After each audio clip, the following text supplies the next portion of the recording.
Hello বন্ধুরা, আমরা গাড়ি লুট করতে টাইম পরে হলদি পরে পাইলাম। হলদি পরে এবারে মনে ভাই দুজন ধরছে হলদিটা পরে বাদ নিলেন না খা হলদিটা নিলেন না খা ভিডিও করলাম দেখে ফেলা দিলেন। হ্যাঁ ঠিক আছে, এই হলদিটা পরে তুলছিল আমার মোবাইল বাগরা দেখে ফেলাই দিল। দুইবার না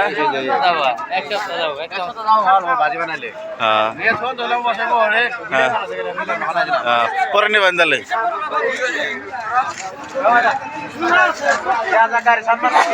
এই যে গাড়ি সান মারা হইতেছে হান গাড়ি কি লুড়ে গেছে গা? হ্যাঁ গাড়ি লুড়ে গেছে গা। এত সকাল এই 7টা বাজে লুটছাস। গাড়ি ভাগ করে তুমি এটা। হ্যাঁ এই যে আঙ্গের ব্যাপারে মাল কিনতে আছে কেতনের বাইরে